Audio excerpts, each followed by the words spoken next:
All right, Alexander, let's talk about Europe and Europe with regards to Project Ukraine, and not only Project Ukraine, but also the United States with the Trump administration, because it does look like Europe is very upset with the Trump administration, and they're also very committed to escalating in Ukraine, taking it all the way to some sort of a hot war with Russia. At least that's the rhetoric that they're going with, especially the two big the two big European leaders, Macron and Stammer. France and the UK seem very committed to Project Ukraine, and they also seem very angered with the Trump administration, which does look like it is walking away, disengaging from Project Ukraine. So, what are your thoughts on Europe, on France, Macron, Stammer, and the position that they're taking with Project Ukraine, but also with the Trump administration? You could also throw in there the European Union, the Commission with Ursula von der Leyen as well, who recently said that the collective West is pretty much over, and she's now the leader of the free world, by the way. Anyway, what are your thoughts? Absolutely. I mean, what is happening, and it is extremely concerning. I mean, that there is a sort of absurd quality to it as well. But I mean, put aside the absurdity, which can at times come across as, I have to say this, somewhat comical and grandiose. But what is happening it is actually really very worrying, because as every assumption that the EU leadership has had over the last 30 years basically disintegrates. The idea of the European Union converting itself into some great big economic superpower. I mean, way back in the 90s, I remember they were confidently saying that they would take over from the United States as the world economic leader and driver. That was the belief then. As all of that fails, as Project Ukraine increasingly fails, as American policy shifts in response to the failure of Project Ukraine, what do the EU leaders do? What does the British government do? What do Macron, Starmer, Ursula, Callas, Mouths do? They dig in and they reject all evidence that it's all going wrong. And they, in fact, intensify and make their rhetoric even more extreme. Ursula not only spoke of herself as now the leader of the free world, I mean, which is absurd, making it appear that the United States is no longer free, and there's now articles after articles and commentaries after commentaries talking about the United States is no longer free and having gone over to the side of autocracy, as opposed to the EU, which is there guarding the flame of, Western liberal democracy again. I mean, ludicrous things. But not only are they saying that, but Ursula still talks about, putting Ukraine in a strong position in negotiations, which can only be achieved, according to her, by enabling a Ukrainian victory. I mean, who any longer seriously believes that Ukraine is capable of achieving a victory? And Macron and Starmer, they still want to send troops to Ukraine. They are obsessed with this, even though other European leaders are also starting to have doubts. But Starmer and Macron won't change course on this. They refuse to relax sanctions, even against Russia, even in the slightest way, even though increasingly now we see business leaders in Germany at last coming forward and saying, look, we have got to start getting gas from Russia again, pipeline gas from Russia again. The German chemical industry is now in profound crisis.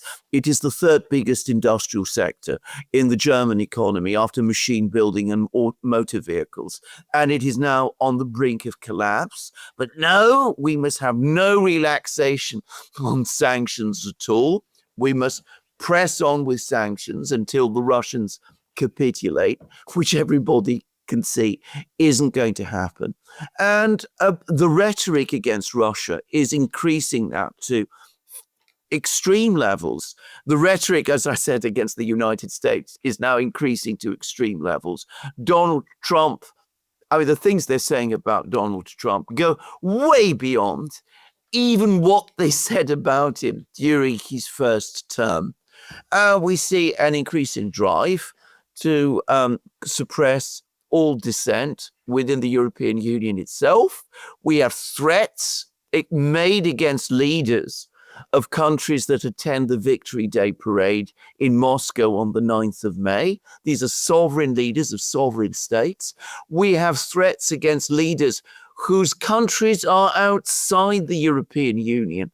So Vucic, who's the president of Serbia, is being told that he must not attend the Victory Day parade in Moscow on the 9th of May, disregarding the fact that, putting aside the partisan struggle, the heroic partisan struggle that was fought in the former Yugoslavia during the Second World War against the Germans, the country that ultimately liberated what was then Yugoslavia from the Germans was actually the Red Army. It was Russia. I mean, so you mustn't go to Moscow. You will suffer severe punishment if you go to Moscow. This is becoming fanaticism. It's not becoming policy. And Ian Proud, British diplomat, somebody who's appeared on our programs, somebody who I think is completely reliable and who understands these things and knows how to look at the figures. He's saying that the Starmer government, Keir Starmer, in the middle of a massive budgetary crisis where disabled people in Britain are having their benefits withdrawn and some of them are being pushed into extreme conditions, that nonetheless, London, the British government, is apparently planning to send £4.5 billion of British taxpayers' money to Ukraine indefinitely every year. This is, as I said, this is fanaticism taken to the point of madness. But there doesn't seem to be any ability to change or to shift. And I've noticed now recently that even people who have been up to now willing to give the Europeans cut them some slack, are beginning to see through this and are beginning to ask, what is going on? Who are these? What animates and drives these people that they are acting in this kind of way? And well, we've discussed this many times, but definitely now you can see the EU, the European leaders.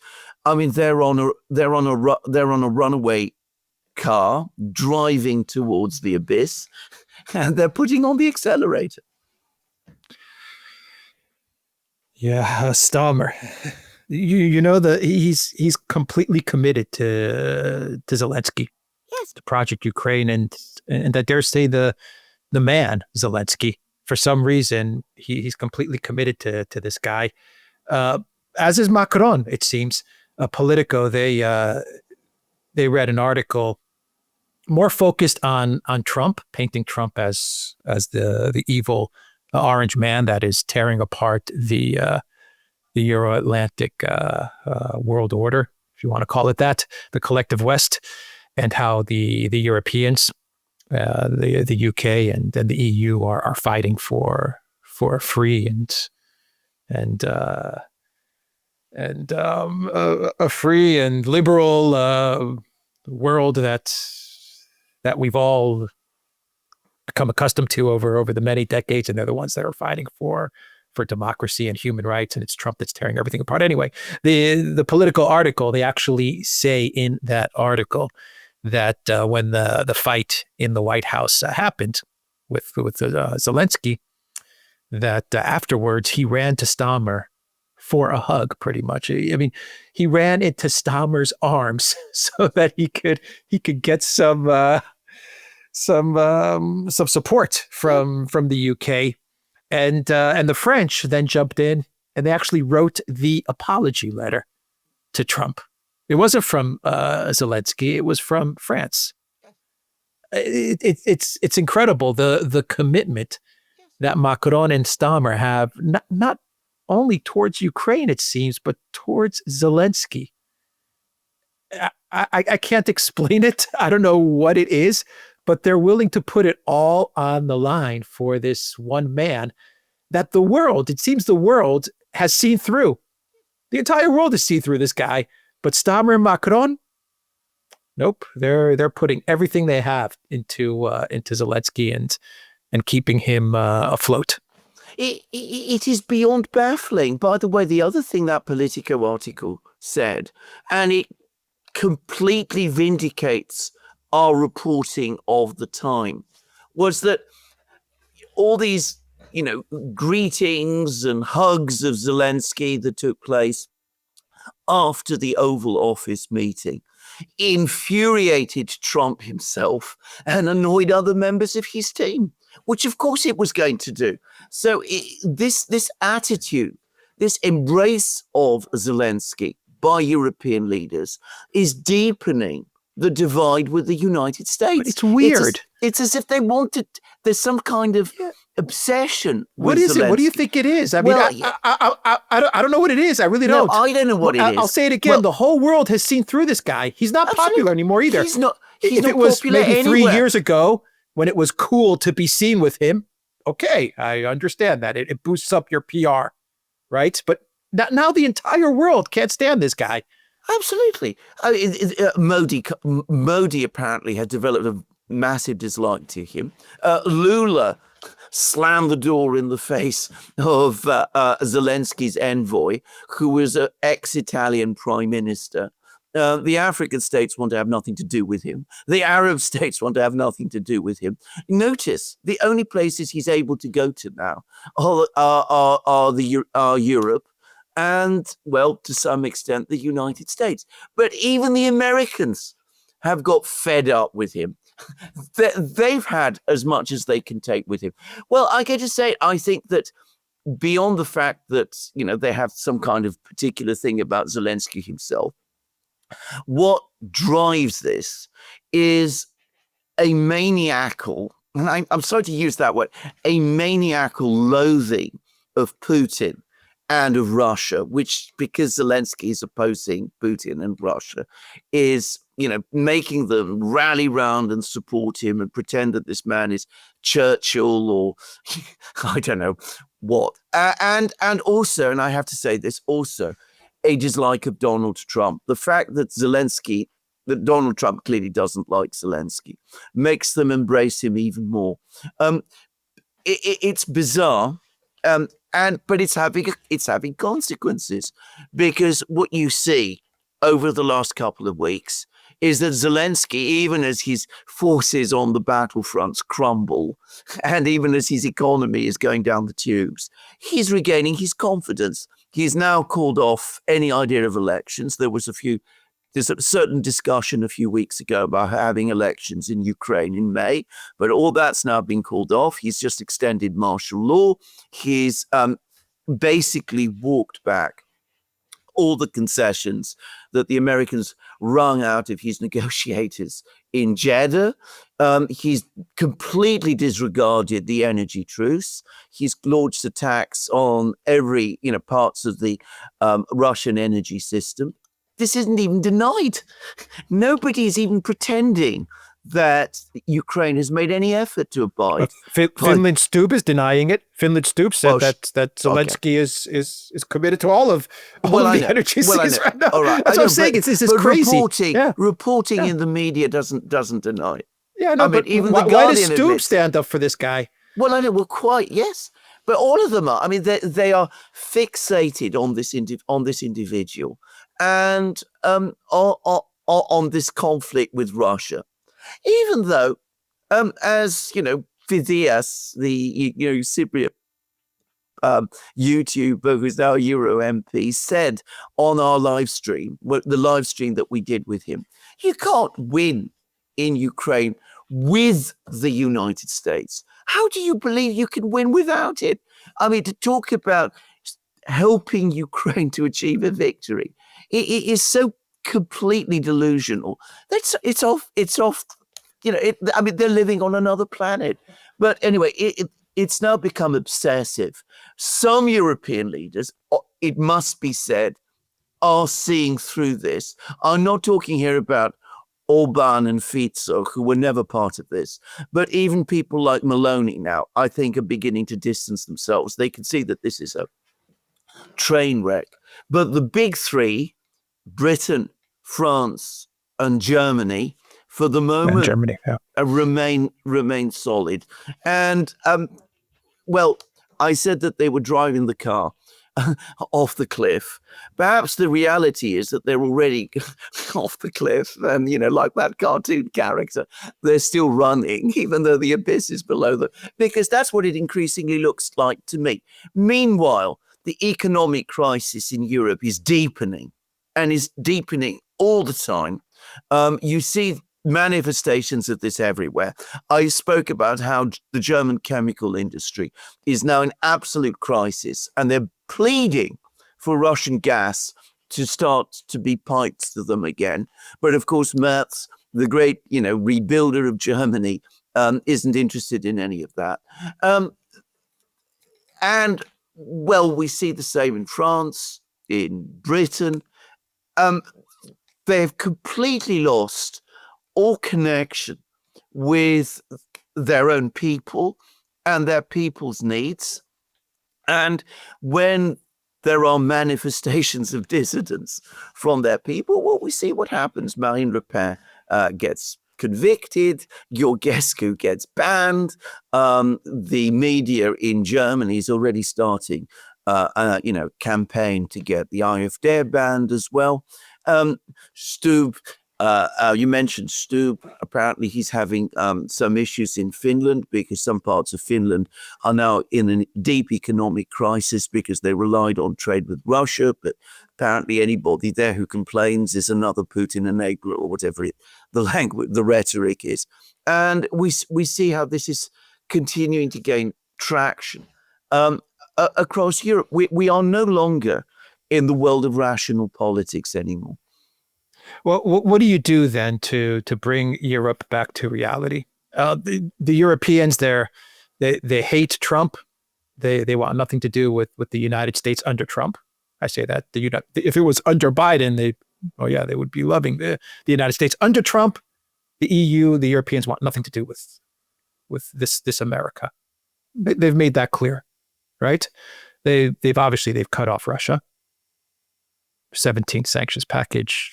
They want to escalate with Russia. They want to go into a war with Russia. You have reports coming out of France saying that Macron and his military advisors, they're in Romania working up a plan to enter Odessa, or to get to the Black Sea and secure the Black Sea. You have all of this stuff taking place. You had a Black Sea meeting in Turkey with Ukraine, France, the UK, and Turkey. Yeah. France, the UK, and Turkey talking about the Black Sea. I mean, history's repeating itself. Crimean War seems. And all that, yeah, right. Exactly. They need to be very careful, because Erdogan will betray them, as he betrays everybody in the end. That's what he always does. But anyway, carry on. Yeah, no. So if you're Russia's already moved on from the Europeans. If you're the United States, if you're the Trump administration, what do you do? Well, I think to bring them back to reality, you walk away. I mean, Trump walks away, but shouldn't he make it clear to the Europeans, look, we're out of Project Ukraine. Yes, we know that the U.S. was in a proxy war at a minimum with Russia. We understand that. Me and you, we understand that. But the U.S. has the ability to walk away from this, to say we're out of the Project Ukraine game. But they can make it clear to the Europeans, do whatever you want, But let me make it clear. Whatever happens, we are not going to get involved. Period. No matter what happens in Europe, we're not getting involved. I mean, isn't that the most rational decision that the Trump administration can make? I don't know. What are your thoughts? Well, absolutely. And I'm going to say something else, going back to your original question, what can be done to bring these people to their senses? I think nothing can be done. When people have already departed so far from reality, there is no way that you can bring them back to reality, because they've created an entire mental universe that is outside reality. The only thing that's going to change things in Europe is reality itself when it crashes through, which sooner or later it will. And then I'm going to say it again, and I think that at some level, inevitably, in time, the only way to bring Europe fully to reality is to dismantle the European Union. I think that is the reality in the end that has to be faced, because the European Union has become a absolutely nightmare project, and it is distorting everything around it. So anyway, that is what I think has to happen in Europe. We unfortunately have to go through this madness in order to come through to onto the other side. The fact that things have become so bizarre at the moment shows how extreme these people have become. And as I said, nothing is going to make them change or adjust or think in a different way from the way that they do. So they have to go, basically. Now, what does the United States have to do? It has to recognize this, that the people who it regards as its allies are out of their senses, and it has to put as much distance between itself and them as possible.